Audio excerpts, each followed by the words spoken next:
I know you enjoy winning in Texas, especially tonight. Talk about your win. Yeah, just a total team effort. Such awful week last week for Carl and the whole team. I went over to him in the garage area when we were trying to repair the car, and he just looked at me and he said, "Hey, I got to win next week." And we all know how hard that is to be able to pull that off. But I'd say that Dave did a fantastic job, our crew chief, getting the car ready, had a fast car all weekend. And Carl did a great job of kind of working his way towards the front, and then we had a total team effort. We had a unbelievable pit stop at the end, and it took everybody tonight. And it was a great night for Sport Clips. And if you think about that car, it's hugely important for us because I got a chance to call, Stanley Black & Decker is on that car. Eris is a big part of that sponsorship, Subway, and Interstate Batteries. So I had a chance to call all of them and thank them. And that's a huge deal for our sport. We love coming to Dallas. I did 6 hospitalities a day. All of our sponsors were here. And and we also had a good group yesterday for the Xfinity race. So it's obviously a great sporting capital of the world here. And certainly with this racetrack, it's a huge deal for everybody in motorsports. So thrilled for us. I always like to thank everybody back at the race shop, all of our employees there, JD, the whole group back home. Just really proud of our team, and Laura's given us a great group of people that make up our team, and our partner Toyota is just a huge deal for us, and we're thrilled that it's a real partnership with them, and they do so much to help us with get to the front. It's an extremely competitive sport, as we all know, and that's what we love about it.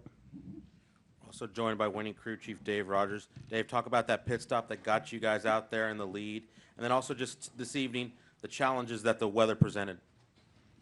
Yeah, this is a great race for our entire Sport Clips Toyota Camry. It's total team effort. We dug ourselves in a hole a little bit at Martinsville, and hats off to Carl. When I walked up to the car, the first thing he said is, "Hey, no problem. We're gonna go win Texas." And everyone on the team stepped up all week long. Everyone worked extremely hard to put everything we had into this race to come out and perform well. And then we got an opportunity at the end of the race to showcase some of that. And our pit crew put together a great pit stop, took the lead on pit road, and then the rest is history. The end of the race, so the rain, that was stressful. That's the racing and the pit stops and the adjustments and all that. That was same day, different stuff. But the rain was a challenge because we could see the small cell coming. We knew the track was going to get wet, but we didn't know if we're going to lose the track. We didn't know if NASCAR would try to throw it green again. So somewhat of a gamble. So that was a stressful but exciting time. We'll go and open it up for questions. We'll start down here with Bob. We'll go Al, and then we'll go up to the press box. Bob Pockris, ESPN. Dave, I know you weren't the crew chief a year ago, but Carl gets kind of stymied by rain at Phoenix. And then here at Texas back in the spring, pit stop kind of ruins the day. Do you think any of those kind of situations played into anything this weekend? And just kind of how ironic is it that, maybe some of the things that hurt him in the past don't hurt him today? Yeah, I didn't give any thought to that, but I guess it's vindication of some sort. You always play the game as hard as you can. The past is a past. It's not really a reflection of tomorrow. So we didn't think of any of that. We knew we had a good car in the spring. We knew that if we could repeat that performance and just execute all day long in all phases of the game, we knew that we would be up front. The rain, Mother Nature, it's hard to control that. But yeah, it's a good vindication. It feels great to have things go your way all day long, and that's what it did today. So it feels good. Al? Yeah, Dave Alpierce, Auto Week. This question is not specific to tonight, but just an overall comment on, it seems like teams are having more trouble getting through Tech with 1 or 2 passes than ever before. briefly, what is the problem with teams having to go back around many, many times to get through Tech?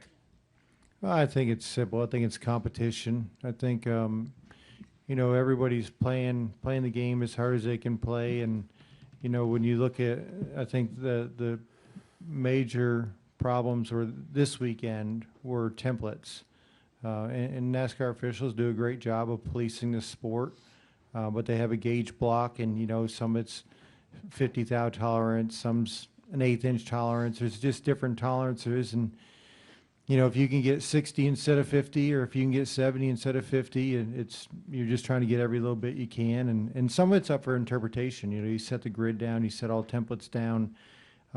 You've seen the grid out there. It's huge. It's a big thing, and all these templates are bolted together. Well, every race team has one.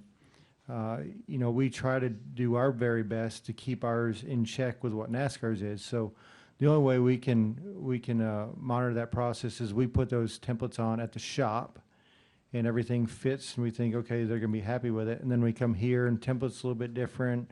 We took 10 thou too much or 20 thou too much, and NASCAR is asking us to fix it. But I think NASCAR does a great job of policing the sport and trying to keep it competitive, and likewise the competitors are doing a great job of competing and trying to put the best cars on track possible. Let's go up to the press box. Two questions for Dave Rogers, Wolfgang Monzer, Rennsport Press Agency. First of all, congratulations. Question number one, with the big delay of the start, and then also the car stayed about 10 or more even laps behind the pace car, did you have to rework your whole strategy? And question number two, looking at the total so far in the season, your car seems very, very dominant. Is this because engineering-wise you do a lot of things in-house, aero package and engine? And if so, can you give some more details about that? Yeah, so the first question is about strategy and the rain delay. The biggest challenge to me during rain delays is keeping people focused, keeping the team intact. It's the guys that jump over the wall, they're athletes. By all means, they're tremendous athletes, and they do work off a controlled adrenaline. And it's hard to get excited for the game and then wait several hours. Your body kind of drains down. You got to eat again, get ready, and then you got to be mentally prepared to play the game at a later date or a later time. And it's rain delays always make me nervous because it's a great opportunity for mistakes. It kind of gets people to take their guard down and get lackadaisical about things, and so that was the biggest challenge. But this is the greatest group of guys that I could ever imagine working with. They're professionals. They work hard. They take a lot of pride in their work. We've, knock on wood, we've had some rain delays, and I haven't seen it bite this team yet. They're great. The second question was about dominance, and I think Coach talked about that. We just have the greatest support staff available in motorsports, in my opinion, at Joe Gibbs Racing. The engineering department, all of our partners, Toyota. I can't say enough about Toyota. They do so much, just helping us with several technical aspects of the car, simulation, just different engineering tools that we use, and then providing power plants. But Coach told me, I've been working with Coach a long time, and I'm proud of that. He's a phenomenal leader. But one thing he told me when we first started working together was, it's not cars that win races, it's people that win races, and he's 100% right. We're fast because we have great people back at Joe Gibbs Racing developing these cars and developing the sim tools, and that's why you see all four teams running up front. And we're now joined by the winner of tonight's AAA Texas 500, Carl Edwards, driver of the number 19 Sport Clip Toyota. This is his fourth victory at Texas Motor Speedway, and more importantly, you clinched a spot in the championship 4. I know when you came back here a couple weeks ago, you said anything less of a championship was a failure for the season. Talk about delivering tonight in the clutch. Well, it's really an amazing team that I've got, and I'm just glad to be a part of it. I appreciate Coach Gibbs letting me be a part of this and drive these race cars, and this is really a good test for us. We had the adversity last week. We knew what we had to do, and to be able to actually go do it is great. That was really nice, and now we know we can we know we can do it. We've been through it, and we just have to go to Homestead and do it again. And like I said then, I'll say it again. Anything short of a championship will be a disappointment. We've got a championship caliber team, parts, cars, people, pit crew. I mean, this is, we need to be able to go do it. Okay, we'll go start down here with Mark. Mark Garrow, PRN. This is for Coach. You've got now one in. There's only 2 spots open, 3 drivers there, and very tight in the points on top of each other. How do you manage that this week, and is there any downside to having your teams in this position? No, I don't think there's a downside. And I think really next week will be super competitive. We're going up against, besides our team, we've got great competitors over there, Harvick, and Joey. This is going to be a real battle. I think it'll be great for the fans. I'd be willing to say we'll pack the place. It's going to be great TV, and I think it'll be a real battle. And for us and our guys, I know all 3 of them want this. They really want it bad. They want to. Kyle, Matt, and Denny.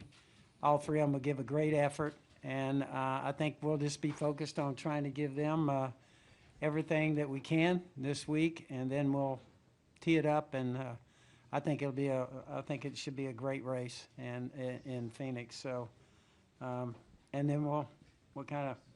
That's one of the things you love about pro sports. You don't know what's going to happen, and like tonight, I think everybody would have said Carl was a long shot. To be able to get in and be able to do this is just a great effort, and those are the great things we love about our sport.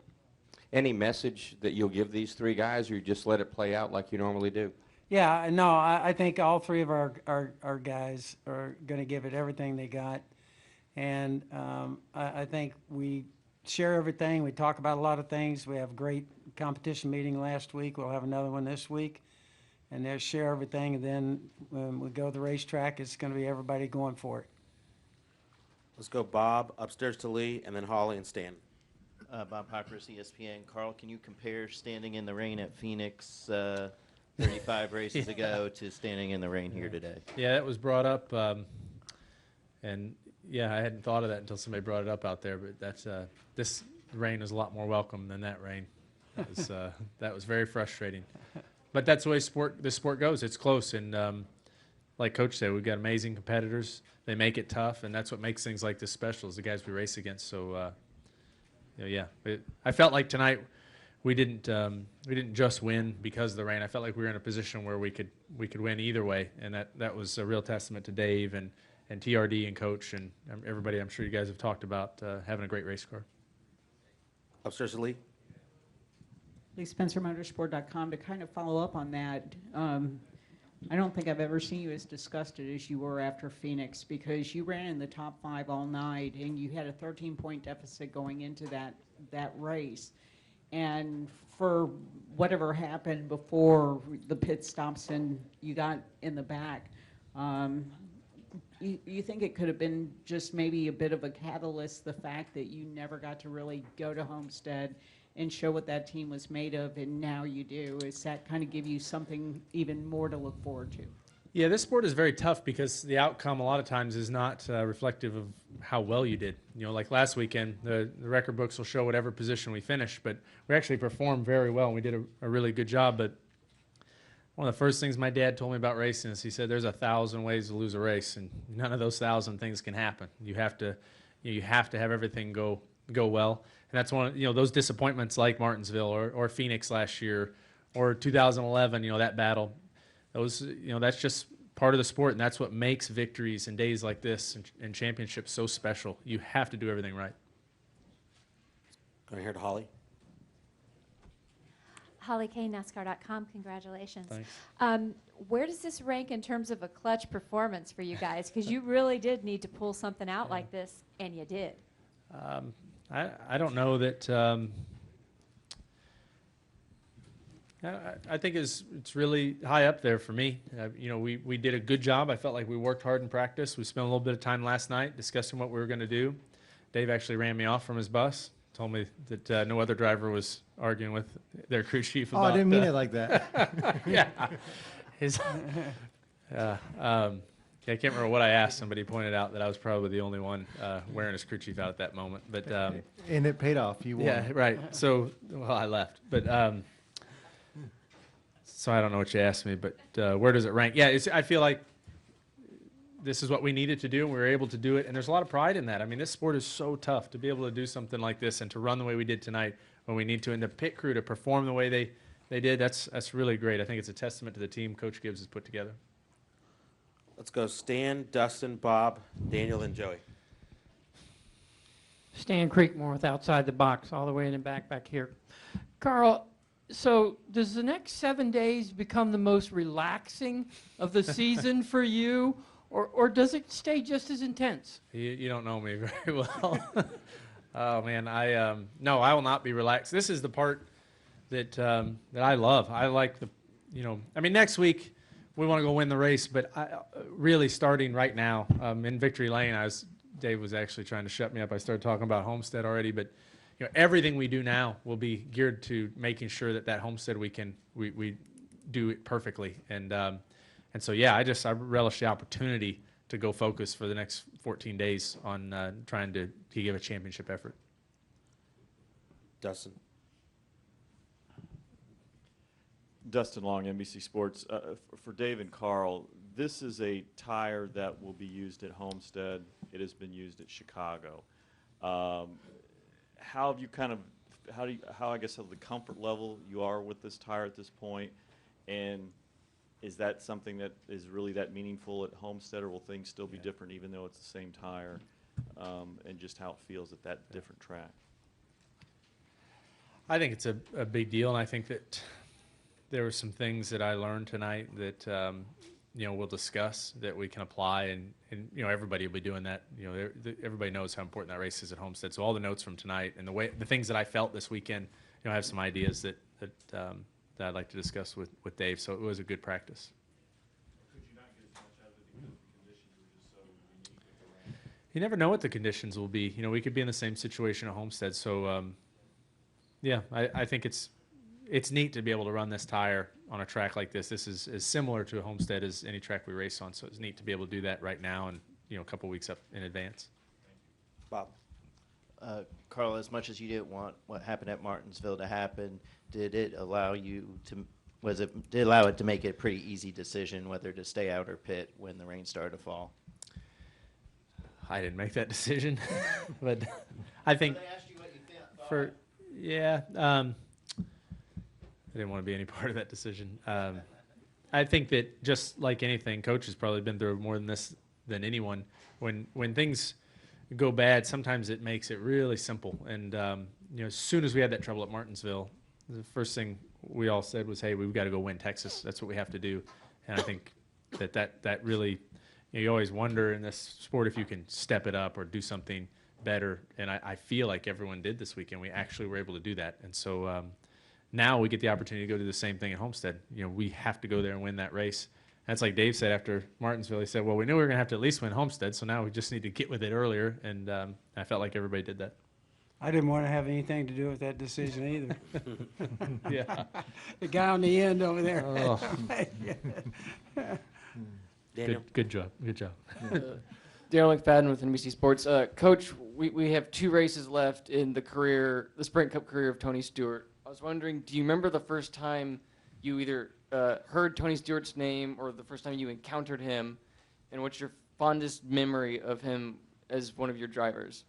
Yeah, actually, I'm going to write a book on that. But really, it was a wild set of circumstances, and started picking up his name and everything. He was just coming out of open wheel and had suffered an injury, and a lot of people were talking about him, but he had a contract. And so it was a long process of going through that, trying to work it out with the owners that had him at that point, and then to work it out with him. So it was, in our sport, I think he's great for our sport.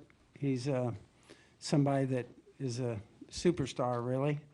And, I'm glad that he's going to stay involved with our sport going down the road, and I'm sure he's going to still be driving stuff. Just may not be over here. When you drove for you? When you have a I think 30 wins or something. I don't know what it was. But we had all kinds of things happen. And, and so, yeah, I got some memories. But I think Tony, the biggest thing about him, he has a tremendous passion for what he does. And I can remember the very first time I talked to him, we sat down, he goes, look, I just want to tell you something right now. I'm not ready for Cup. And it was kind of a shocker for me. And he said, I want to run Xfinity, you know, for at least a year, maybe 2 years. I think he had a real strong feeling about himself, and I think that's one thing I remembered right off the bat. He said, hey, I'm not ready. And we raced that year in Xfinity. He didn't win a race. He probably could have won 5 or 6, though. He was right there. And then he said, okay, we're ready to step up. So, but I thought that was interesting and says a lot about him. Go to Joey. Joey Barnes, Motorsports Tribune. Carl, it was 2011. You were battling Tony Stewart. Go off of that a little bit. In a dramatic championship that all of us remember. But here you are, his final season. Do you find it maybe ironic or coincidental that you have a chance to go to Homestead in his final season and maybe clinch the championship? Yeah, I was really hoping he'd be there and I could beat him, and we'd be even. But that was truly the neatest thing I've been involved with in motorsport. That was so much fun. I mean, you talk about build up and focus and being able to execute that weekend and that race was had a lot of pride in the way we dealt with that and raced, and I felt like, you know, ever since that checkered flag fell, man, I just wanted that opportunity again. So now we get it. It took a couple of years, but I'm ready. I mean, that was a lot of fun. I believe we have a question in the press box. Yeah, still one question. Carl, congratulations first for the win. Wolfgang won the Rennsport Press Agency Germany. Can you give some infos about track condition a bit after this big delay for the start? How was the track? And finally the race went underway. Yeah, the first couple laps, I told Davis this like qualifying. I mean, it was fast, and I don't know what the times were, but it just felt like all night the track was very fast, especially after the yellow flag stops. But the tires held up well. We didn't have any issues, and I think that's a testament to Goodyear. They did a good job. Any additional questions? Get down here to Dustin. Dustin Long, NBC Sports. Carl, what does it mean to get back to know that you're back at Miami, because you hadn't been back in the 5 years you missed it last year with 5-6 points, and I mean, I guess that journey back to know obviously there's still more to go, but to at least climb that portion of the hill for you. It's a huge opportunity, and I feel I'm really grateful to everybody that's making it happen. You know, I see how much work goes in and how much Coach Gibbs puts into this, and Dave and everybody at TRD, and so yeah, it's an opportunity, and it's so much fun, you guys. I mean, just the idea of getting to race for a championship and getting that opportunity, and to be able to race. I mean, it's not just going there like we did in 2011 to race against one guy in championship form. We're going to go there and race against 3 guys, one of which is 6-time champion, top of his game, and I know whoever else in there is going to be just tough as nails. So it's cool. I mean, it's, if we're able to win that, stand here 14 days from now with that championship trophy, we're going to have earned it, and that's as good as it gets. Come down here to Holly. Holly Kane, I have one more question. Do you feel that big sense of change? I mean, you came into this race way outside, and now, you're talking about the championship. I mean, just the momentum swing personally, what that must be like for you. Yeah, it's great. When we made it to this round, I was very certain. I mean, I felt very confident. We talked about it. We felt like we could win at Martinsville. We could win Texas, and we could win Phoenix. And I know, when the trouble happened at Martinsville, a lot of people probably thought, oh, well, that's it for them. But we really did have a lot of confidence. It's easy to say now because we won the race, but it's the truth. We really did, and so it's nice to be able to pull through and make that happen. And now we just got to dig in and do it again. Well, gentlemen, thank you very much, and congratulations. Thanks, guys.